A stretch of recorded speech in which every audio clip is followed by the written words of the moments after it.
Petri Wine brings you Basil Rathbone and Nigel Bruce in the new adventures of Sherlock Holmes.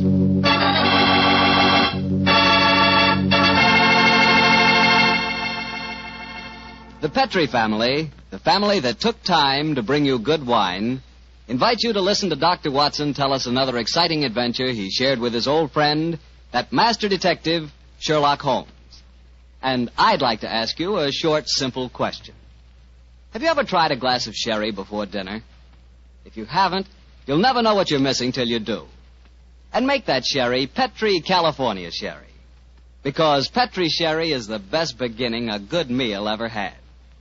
Just hold a glass of Petri Sherry to the light. Look at its wonderful, clear amber color. Now just get a whiff of that aroma. Bouquet, the experts call it. I'm telling you, you can just smell those big, luscious grapes. Now, best of all, taste your Petri Sherry. Sip it. Sip it slowly so you don't miss one single drop of this truly delicious wine. Yes, without a doubt, Petri Sherry is good wine.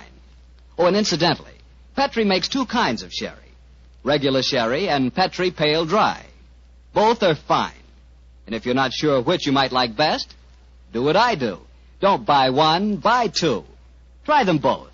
And serve them proudly because the name Petri is the proudest name in the history of American wines.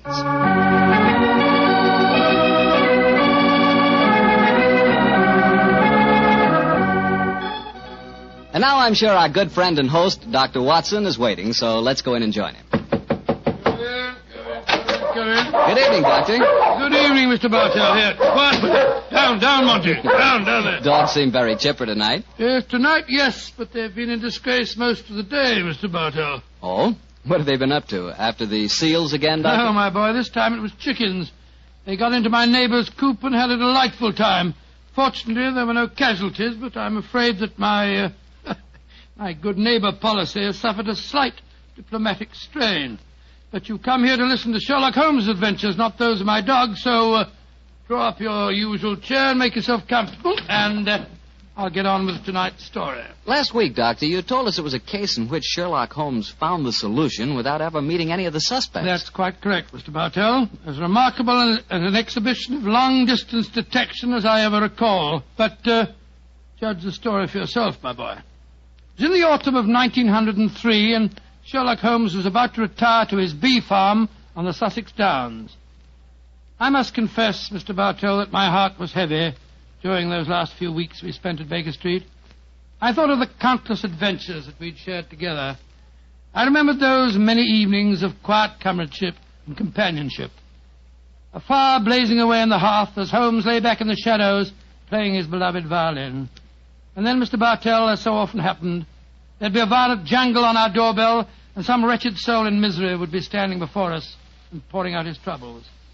Suddenly the violin would be discarded, and Holmes the dreamer would become Holmes the man of action. Come, Watson, the game's afoot, he'd say. And in a few moments later, we'd be rattling off in a cab through the foggy, gaslit London streets. Yes, Doctor, I can imagine it was pretty hard for you to leave Baker Street. It was, Mr. Bartell. However, as it transpired, there was one more adventure awaiting us before we left. A few days before the actual move, I persuaded Holmes to take an afternoon off from his packing and accompany me on a visit to the laboratory of an old friend of mine, a Professor Jean Boulin. He was an eminent French scientist engaged in very important work at the London University. Oh, by the way, this was at a period, Mr. Bartell, when radium was something extremely new and extremely rare. The university had just acquired a minute but invaluable portion of the element, and Professor Boulin was in charge of the research connected with it. I can remember the picture so well as Holmes stood in the laboratory talking with keen interest to the distinguished scientist. Amazing, Professor Boulin. Quite amazing. Think that this tiny leaden vessel contains one of the most precious substances in the world. Yes, Mr. Holmes. We have a great deal to thank Madame Curie for. This new element may force us entirely to revise our concepts of all physical structure. Your research is a great responsibility, Boulin. It is, Watson. I must confess that I wish the authorities here would give me a freer hand. I foresee such infinite possibilities in the use, particularly the medical use of radium. But my conservative superiors seem to regard it only as a toy, a scientific curiosity. Limit your experiments accordingly, I suppose. Exactly. I'm given no opportunity to do anything that's in the least radical. Must be very disheartening. How can research ever get anywhere along those lines? It is a great misfortune, Holmes, that you've determined to retire to your bee farm. This project we could use such an analytical mind as yours. You flatter me, Professor. How many assistants do you have working with you, Buller? 3, but none of them are very inspired, I'm afraid. What? My best assistant is a man named Barker. He's a little on the conservative side, too. But he is extremely adroit. The other 2, a young man called Taylor and the girl Gladys Hughes. They mean well. But gauche, I fear, is the only word to describe them. Why do you laugh, Buller? I was just amused to observe that in describing my assistants, I chanced to be literal as well as figurative. It's odd that random symbolism can sometime... but never mind that. You would like to see the rest of the laboratory? Yes, indeed we Yes, would. thank you very much. I have some extraordinarily interesting photographic plates that record the emanations of radium. They're over here. I think you will find them most fascinating.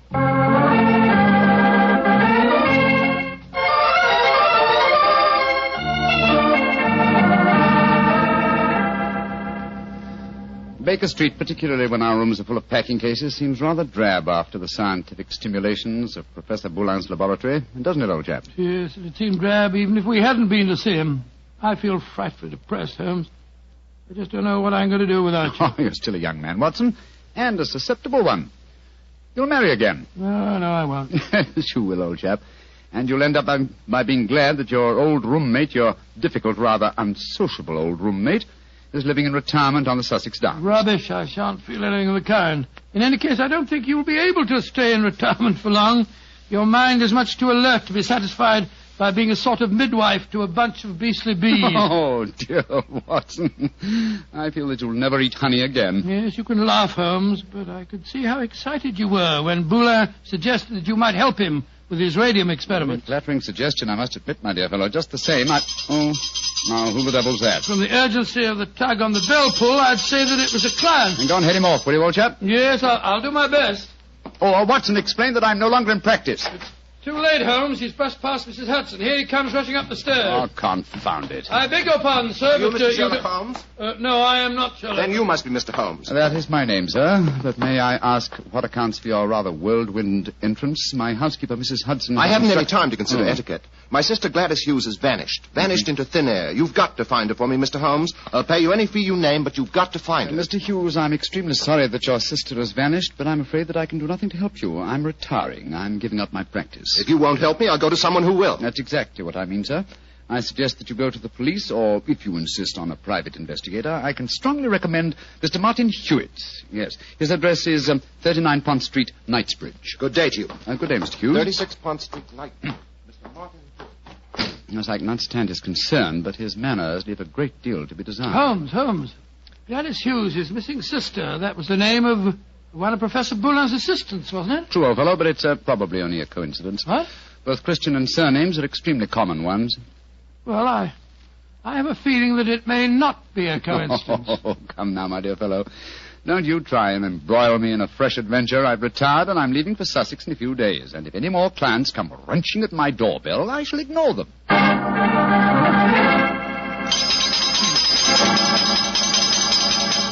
But, Mr. Holmes, you've got to help me. My son, Geoffrey Barker, has disappeared. I'm sorry, Mrs. Barker, but I'm afraid I'm... Holmes, Geoffrey Barker was the name of Professor Boulin's chief assistant. Watson, please believe me when I say that I'm not to be inveigled into any further...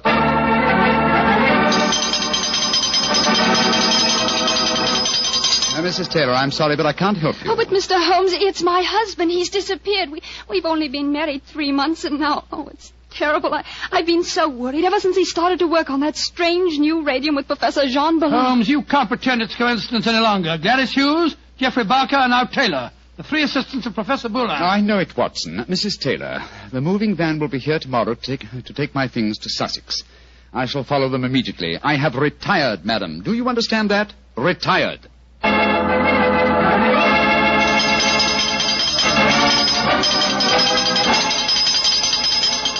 Yes, another telegram for you, Holmes. That'll be the fourth today. Why won't Scotland Yard leave me alone? Well, it's a pretty strange business. 3 people engaged in research of this new element, radium, have all disappeared within 48 hours. Scotland Yard needs your help. Let them earn their salaries, my dear Watson. I've helped them for the last time. Well, let's see how they've couched their latest effusion. Oh, this isn't from Scotland Yard. It's from my brother, Mycroft. Mycroft? What's he going to say?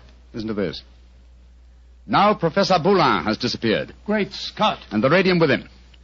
Surely the pattern is obvious, Sherlock. Radium must be found, could solve the problem for you, but I'm too lazy. Consider what a flashy case for you to retire on. Regards, Mycroft. The old devil. Holmes, this is shocking.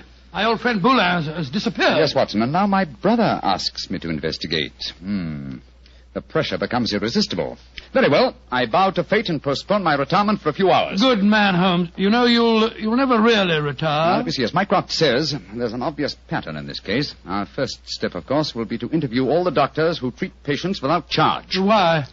Well, surely that's obvious. Well, it isn't at all obvious to me. I don't know why you always leave me in the dark. Well, what makes you laugh?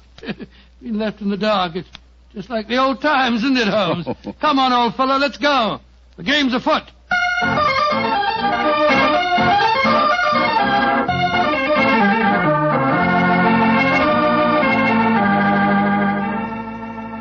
Dr. MacDonald, this is Mr. Sherlock Holmes. Mr. Sherlock Holmes. I'm very glad to meet you. And are you, Dr. MacDonald? I swear that I've never been in as many doctors' offices as I have today. But Mr. Holmes is in search of some information. Perhaps, Doctor, you can help him. I'll do my best. What do you want to know, Mr. Holmes? Whether you have any charity patients with skin eruptions or growths of any kind. I mean, patients that have not kept their appointments recently, perhaps. Now, let me see. Why, yes, I do. Old Mrs. Pendle. She has a very bad case of lupus. She was due for a treatment here yesterday, and I've seen nothing of her. Splendid. Can you give me her address? Why, certainly. It's in my book here. Well, I hope this isn't a false trail, Holmes. We can only explore it and see, dear chap. Here we are. Mrs. Pendle, 36 Elm Gardens, Clapham. Mrs. Pendle, 36 Elm Gardens, Clapham. Thank you, Doctor. I'm greatly obliged to you.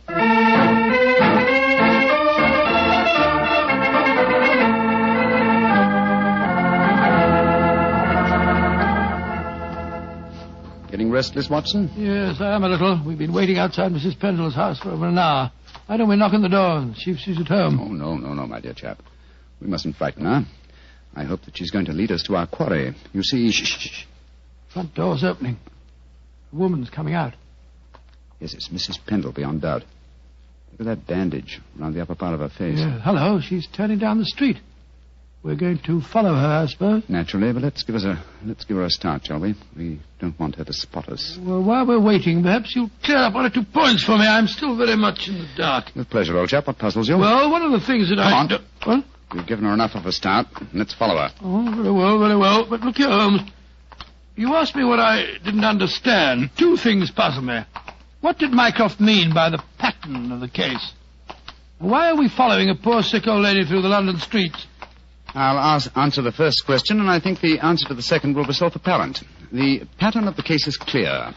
Professor Boulin and his 3 assistants have vanished together with the radium, but their disappearances were not simultaneous. Had they been so, it would have been a transparent case of theft.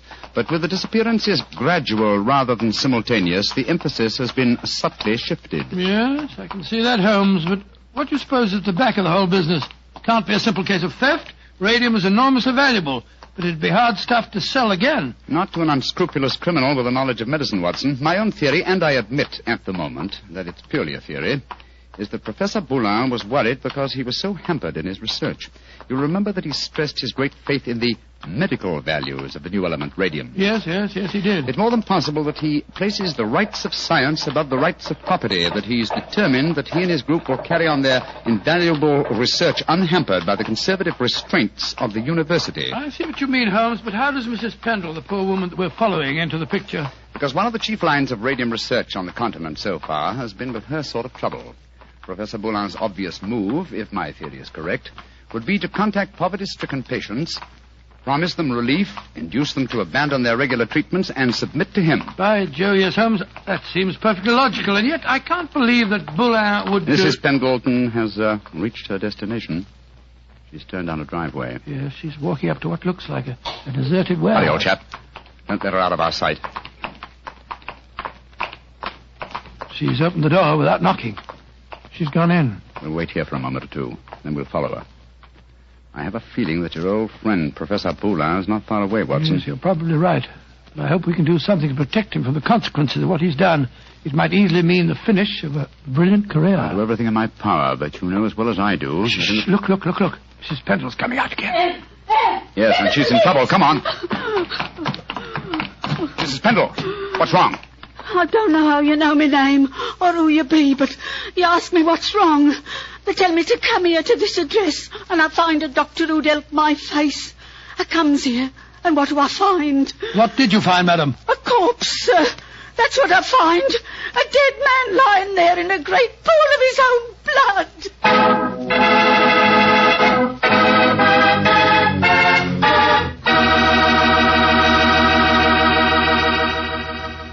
You'll hear the rest of Dr. Watson's story in just a second. So I'm just going to remind you that there's one wine which everyone likes and which is good on any occasion. Petri California Sherry. You want a swell wine to serve before dinner? The perfect answer is Petri Sherry. If you want a wine that's delicious after dinner, or later in the evening when you're just talking things over with your friends, again you want Petri Sherry. And if you want a wonderful wine to serve at cocktail time, naturally you want Petri Sherry. Sherry is a wine that's good at any time. And Petri, well, Petri is the wine that's good all the time. Well, Dr. Watson, so following the tracks of old Mrs. Pendle led you to a corpse, huh? Yes, Mr. Bartell. Of course, Sherlock Holmes and I went at once into the broken-down warehouse to examine the scene of the tragedy. Slumped over a desk in a darkened, shabby room, a flickering candle giving a macabre lighting to the scene, was the body of a man. I think I knew its identity even before Holmes turned to me and said... It's Professor Boulin. All right, Watson. Poor devil. Murdered, of course. Yes, but examine him for yourself, will you? Yes. Yes, there's no doubt about it. This wound couldn't have been self-inflicted. The right auricle of the heart has been pierced. How long ago would you estimate death took place? Not more than a couple of hours ago, I should say. Not hard to reconstruct the killing. The murderer came up from behind Boulin as he sat here, crooked an arm around his throat. Yes. See the finger marks on the right-hand side of the neck? Here? Then stabbed him in the chest. And then withdrew the weapon and disappeared. Leaving no traces, confound it. A dusty room is an ideal place for recording footprints, but there are half a dozen different prints here, including Mrs. Pendle's. Hello. Here's the print of a smaller woman's shoe. Well, must be that of Gladys Hughes, his assistant. Undoubtedly, but that really proves nothing except that she was here with him. In fact, that we were convinced of anyway. Question is... Come on. Let's go outside and talk to Mrs. Pendle again. Poor old Boulin.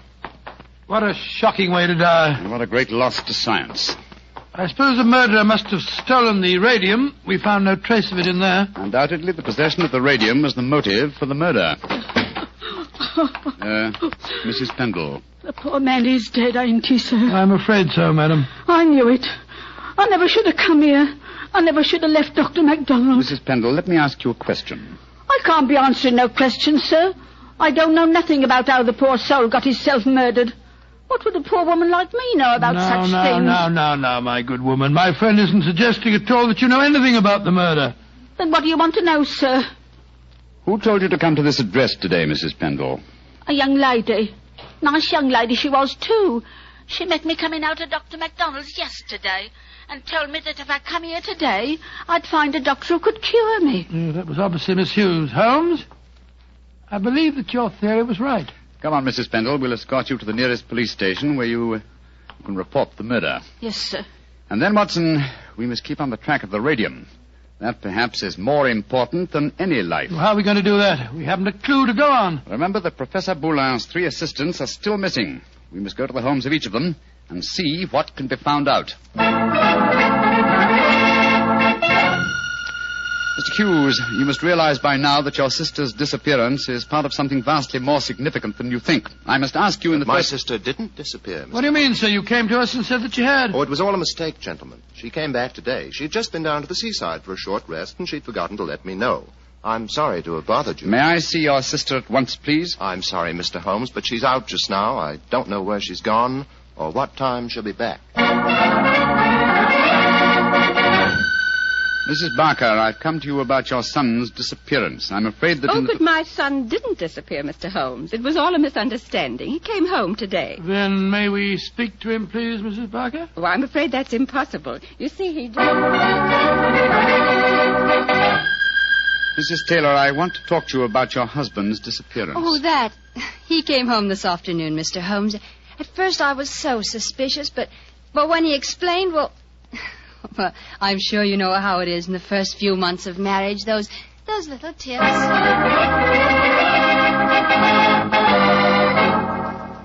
Confound it, Watson. We are no nearer the solution. And meanwhile, here we are back in Baker Street to find that the moving van has taken all your things off to Sussex.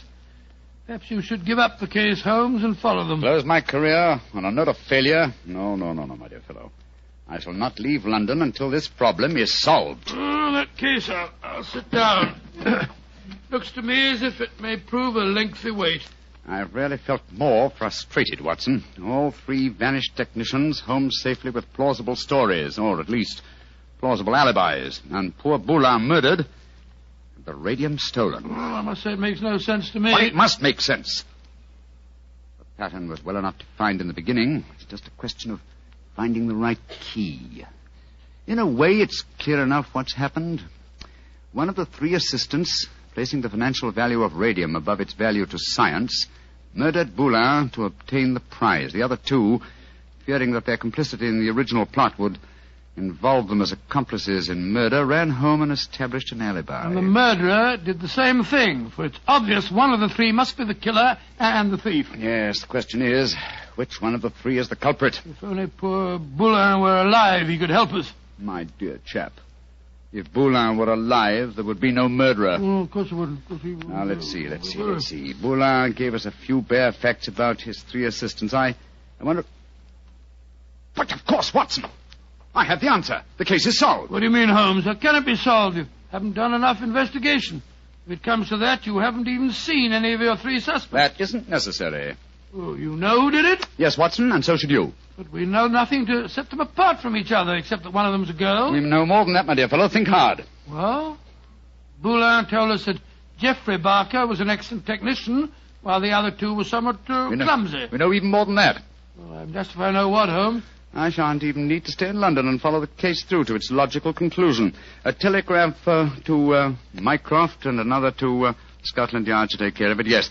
And I can be in Sussex before the moving van, after all. You mean you're going now, before the case is solved? But it is solved, my dear fellow. All that remains to be done is some purely routine work. What's the time?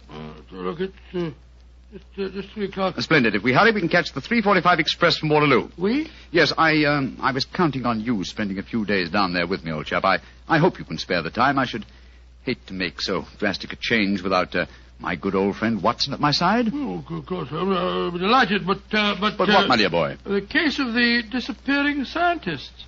Wait until we get to Sussex, shall we? As soon as I get an answer to my telegrams, I'll explain the whole thing to you. And now let's hurry, shall we? Our train leaves in 40 minutes.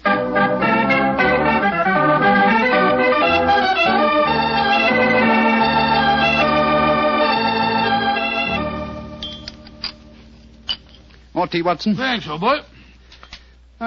Peaceful down here, isn't it? Extremely. At the moment, I must confess, I find it rather nerve-wracking. Oh, why? Well, you know why, Holmes. I want you to open that telegram and tell me if your solution to the Boulin case was the correct one. Very well, my dear chap. Let's see. What is it? It's from Mycroft. Listen. Murderer arrested and radium recovered. Well done, Sherlock, though you took longer than I expected. Regards, Mycroft. Congratulations, Holmes. And now perhaps you'll condescend to tell me how you solved it. Don't be angry with me, old chap. I only wanted to make sure that my solution was correct. You remember the nature of the fatal wound on Boulin's body? Of course. He'd been stabbed through the right auricle of the heart. From behind. Proving that the murderer was clearly right-handed. Oh, what does that signify? Almost everybody's right-handed. Oh, no, not in this case. If you recall, Professor Boulin said that Geoffrey Barker was adroit, while his other two assistants were gauche. Then he laughed because he said his remark was true both literally and figuratively. I still don't see what you're talking about. Oh, come now, Watson, come. Gauche. Think of the origin of the word adroit. Ardois. Droit is the French word for right. And gauche is the word for left. Meaning the two gauche assistants were left-handed, and therefore only the adroit, the right-handed Barker, could have inflicted the fatal wound. I see it now, Holmes. You know, if you'd remembered that mark of Boulin's at the time we found his body, you could have solved the case much sooner. That's true, old fellow, very true. And when my old friend Watson points out that my memory is failing and my mind sluggish, then I know that my retirement has been postponed for far too long.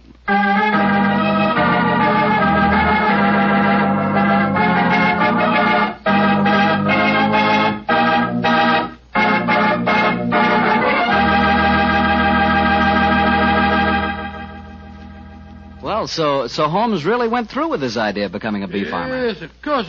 It became one of his favorite hobbies. Do you know anything about the raising of bees? Oh, nothing at all.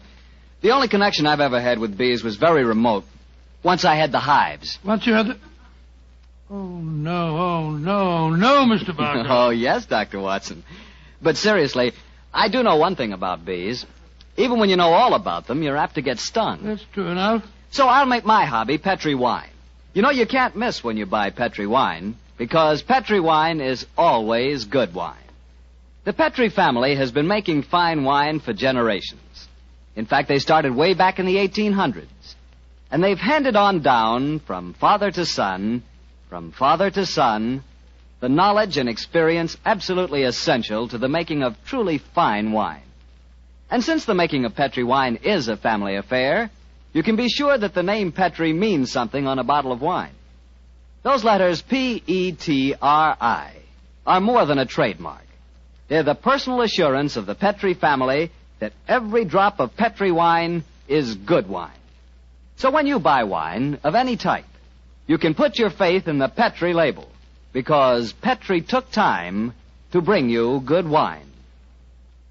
Well, Dr. Watson, what new Sherlock Holmes story are you going to tell us next week? Well, now, let me see. Next week, Mr. Bartell, I'm going to tell you about one of the weirdest adventures that Holmes and I ever had. It concerns a haunted chapel in the wilds of Cornwall, strange organ music that played at midnight, and the headless ghost of a murdered monk.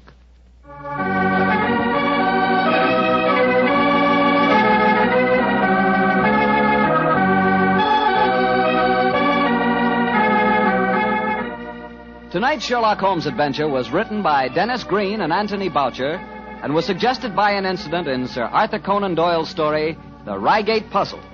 Music is by Dean Fossler. Mr. Rathbone appears through the courtesy of Metro-Goldwyn-Mayer, and Mr. Bruce through the courtesy of Universal Pictures, where they are now starring in the Sherlock Holmes series. The Petri Wine Company of San Francisco, California, invites you to tune in again next week, same time, same station. Sherlock Holmes comes to you from our Hollywood studios.